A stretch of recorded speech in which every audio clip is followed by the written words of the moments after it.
how are you doing? How are you? How'd you sleep? How is life treating you? Welcome to Jacobina's library, and this is my little corner on the internet, my commonplace journal where I record all things I read, all things I do basically, and all things I write. And my opinions on them. Are they important? To me, yes. To you, yes, because you're watching. Like, why waste your time if you don't consider me important? Hi. But yes. Yeah.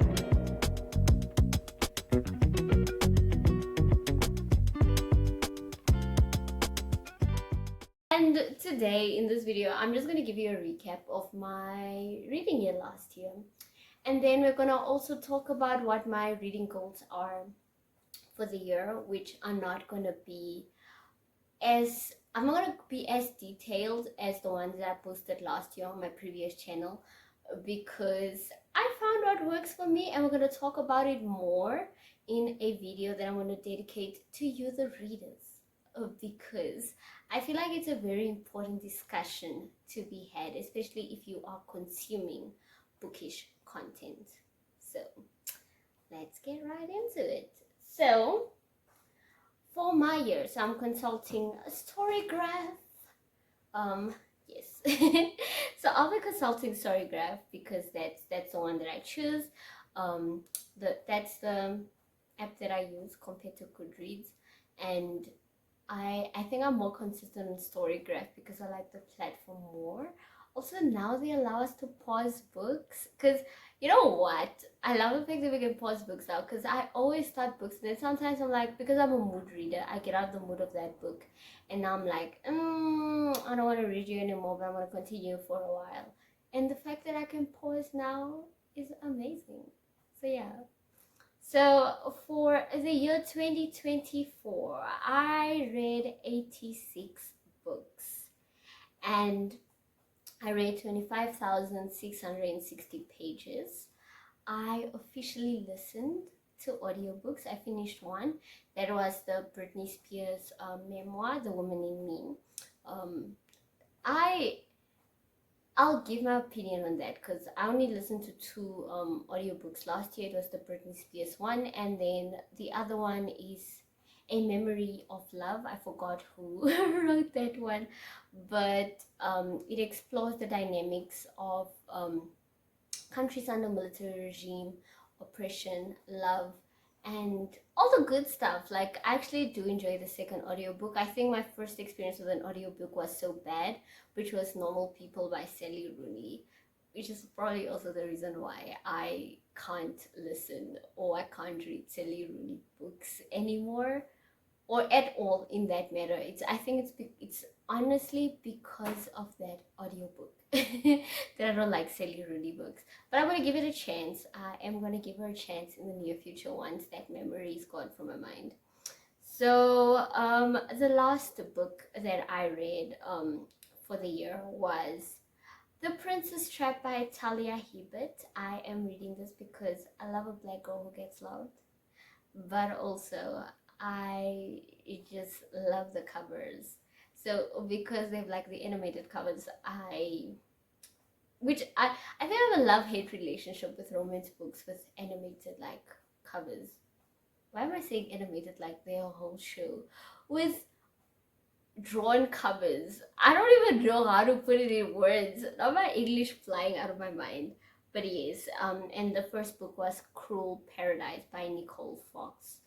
So I think what I love about my year so far with regards to like my mood, I'm gonna set the graph in the corner so you can see it, is that it started off dark, and then it became very lighter. So I am gonna be very honest.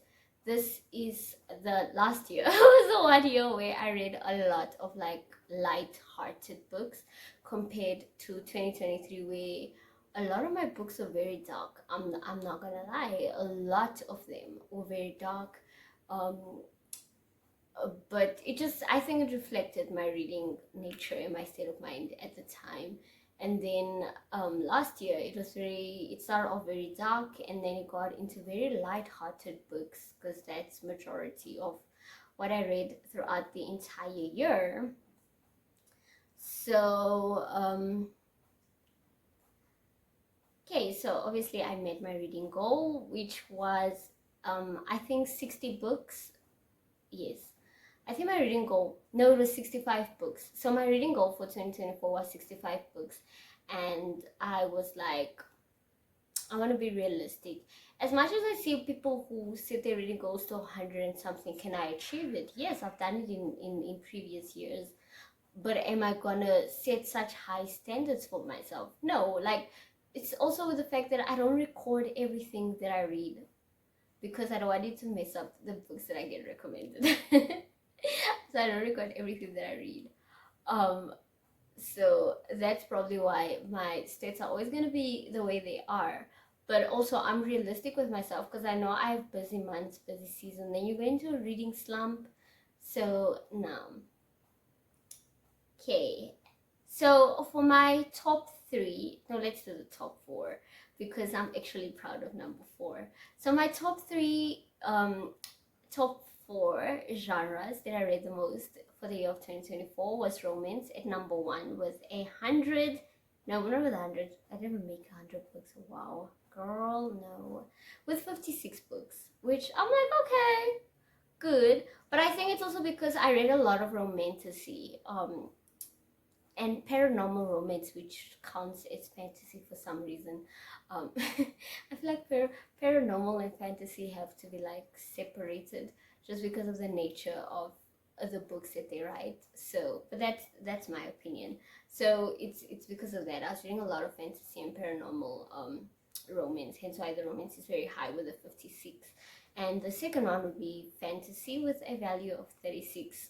So yeah, and then we have contemporary books. So this is like mostly romance, contemporary romance, because I was reading a lot of romance last year, other year in 2023.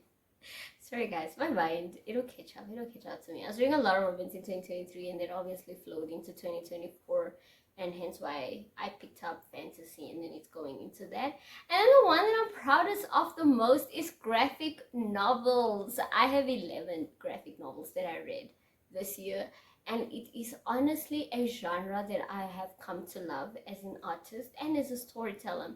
And I think it merged two of my favorite things, both art and writing, because yes, I'm a writer, but I'm also an artist, and it did not limit one or the other. So I adore graphic novels, and the graphic novels that I read this year, I think my favorite one will always be the Garlic and the Witch series. Does it have the greatest story? No, but you know what? It has the cutest. It has the cutest like artwork ever. But I think I also read Pumpkinheads. I adored Pumpkinheads because there was like true friends to lovers, but it was a natural progression of friends to lovers. Yes, but I'm gonna do another video on graphic novels and the ones that I suggest, and the ones that I've read and reviewed, and just get you more into detail of that, because I think graphic novels are such an underrated form of literature that like they're not really appreciated enough within like the reading space and the bookish space, and they deserve their flowers, especially graphic novel storytellers and graphic novel artists. Both, they deserve their flowers. So the longest book that I read this year was Parking Suite by Emily Rath, and then the shortest one was the Tea Dragon Society. So I'm finishing off that graphic novel series. The average length of the books that I've read was apparently 299 pages, which tracks, and it took me around 15 days to finish each book. Also, yeah, makes sense. So yeah, my most read author was Alania Alder. That I reread her books every single year. So she has the Bewitched and Bewildered series, which is honestly one of my most favorite series ever. I am going to do a review on that, and also just like talk to you guys more about it, because I think the storytelling is so beautiful. but I love it more because of the characters than the storytelling itself, but also the nature of the books and the series and how interconnected they are. In as much as you feel like, no, I've read one, I've read the others, it's more of, okay, because it's obviously romance. It's romance, fantasy, romance. I'm gonna classify this as fantasy because it features a wide range of species. Yes, that's a word. It features a wide range of species. And one of the things that I love about it is that the focus, yes, it's a romance, but there is so much bigger. It's character driven, but there's also a lot of plot driven wise about the things that are happening in the background. And because you love the characters so much, it draws you into the story and it captures you. But it's the underlying plot that, not be reviewing it. Anyways, we'll talk more about it later. And then I want to introduce you to the series because I honestly adore it. And that's why she is the one that I read the most, with book number 15 that obviously came out this year. And every single year I reread the series from scratch. So, yes. So my average rating was 3.42. I am a strict book read rater. It's very rare that I give out 5 stars, and it is obviously it's like, I think I'm very strict with books, unless I really love the author, like Alenia Elder. She got a 5 star read from me, not because necessarily her book has one of the greatest writing or anything, but I just adored that book and I enjoyed myself so much reading that book. So my 5 star reads this year were Sula by Toni Morrison. Not me respecting the queen that she is, disrespecting the queen that she is by saying her name wrong. Lord, forgive me. But yes, so Sula by Toni Morrison, adored that book. I'm gonna talk more about it when I speak about classics, and I believe that this is a black classic because I want to talk about, like, because when we speak about classics, we often focus on white centered classic stories, which I love. Picture of Dorian Gray is one of my favorite, but there's so many beautiful classics, like Things Fall Apart by Chin. Guys, I don't know what's going on with my tongue today. Just let us speak. Chinua Achebe. Praise the Lord. I am so sorry for saying that name wrong, but it's not coming out and I know I said it wrong. But Things Fall Apart is one of the greatest classics ever. And it is black centered classics. And I believe also Toni Morrison's books are black centered classics. Their Eyes for Watching God is one of those. So yeah. A Lunar New Year love story. So this was a graphic novel, Asian love story. So I have been reading diversely. So when people speak, I think when people speak within the Western countries with regards to reading diversely, for them it's usually like read books from people of color and whatever. But I've grown up with books from people of color. I'm in Africa, I'm in Namibia, so most of my stories are usually centered around the African experience, and those are the books that I grew up reading.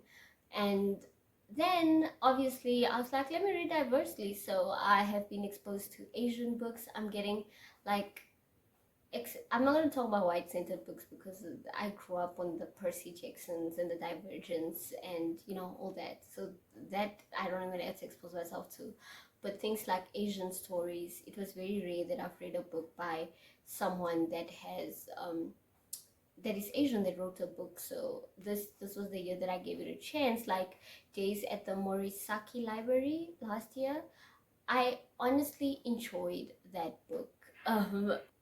It's one of the I don't have that many strong feelings about the book, but I think I have strong feelings about the way it was hyped up in my head, and I think I set the expectations too high, which is what I'm going to start doing now when I review a book. I'm going to talk about, do I have any expectations beforehand before I review a book, because that also sets the tone for how I am going to rate it, where I'm going to put it with regards to my rating. The other one is My Salvation by Elenia Alder, obviously. Open Water by Caleb Nelson. This one just deserves to be a 5-star read. I finally got around to starting it, so I have a problem. Like, I finish books so fast, but it takes me so long to start a book. But because this was physical, I normally took my time and read it when I was going somewhere. So if I go to the mall and I'm in the line, I would read that. There's just certain books that I don't want to consume in ebook format, which is obviously the format that I consume a lot of books in. But that's also be due to where I stay. I'm gonna do a video about it because I think people don't consider the difficulty of getting the books that you want in places that you are, because where I am from, there's certain, like graphic novels, I have to rely on ebook versions of graphic novels and manga because we have such a limited selection of what we have. And yeah, I'll talk about it later. The other one is, what is this? This is a graphic novel. So I think three of my 5-star reads is graphic novel. But this one used to be a webtoon, so it's obviously not classified as a graphic novel. It's only classified as a graphic novel on Storygraph, but it is Morgana in Oz. And oh my goodness, the storyline, this had me hooked. So it is now a published graphic novel. So it started off as a webtoon, it's a published graphic novel. I'm waiting for the second part because it ended on a cliffhanger and Hugo wants to know more. So yeah. And then Garlic and the Witch. So those are my 5-star reads. So yes. So apparently September was my best month with an average rating of 4 stars. So look at me go. I read the most in August with 3,241 pages, which tracks, it makes sense. So yes, that is one of those things. I have explored 43 new authors, which I am proud of. I am always looking into getting to know new people, love new authors. I think something that I find so underrated now, which is something that I am trying to get back into, is going to the bookstore. So there's a secondhand bookstore, that's where I buy most of my books. Unless there's a book I really, really want, then I'll obviously go buy the new ones. But with regards to our secondhand bookstore, the books are literally only classified by genre. That's all. There's no alphabetical order. Like sometimes you only find the most popular books there, and it forces you to literally like go through the shelves book by book, interact with the book. And that for me is something that I miss doing, because that's how I discovered a lot of like books like The Divergence and The Vampire Academies and all that. Those book series, I discovered them through the school library when I was just scrolling. There was like a whole section, obviously the fantasy section, because there's this running joke with my friend that I literally borrowed out the entire section of that library. But yes, so I miss the let's just scroll through the books, let's look at the back. Does the book cover draw me in? Because now everything is usually influenced by, oh, I heard this booktuber say this good thing about this book, or I heard this TikToker say this good thing about this book. And it's not more per se of, I am curious, is this book really as good as it looks or as the premise is? So I am trying to get back to that space of just scroll, find new people, and read. So yes, and it says here that 60 of the books that I read were part of the series. That makes sense because I do adore series. And yeah, that is my stats for 2024. Those are my reading stats. So let me put my laptop back down. So what are my plans for 2025? My reading goal. So my reading goal for 2025 is for it to be 60 books. That's my goal. I'm gonna stick to 60 books this year because I want to be realistic with my time. In as much as I want to be like, I read all the time, obviously, because I'm home and then school also, so I have the time to read, but also I know that it can get busy, so I'm setting it to like a book a week.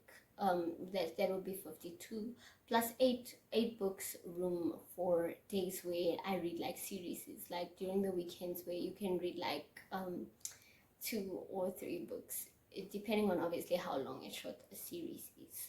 I am gonna get back into reading more fantasy books, so I am going to learn to explore. One of my plans is reading N.K. Jemisin.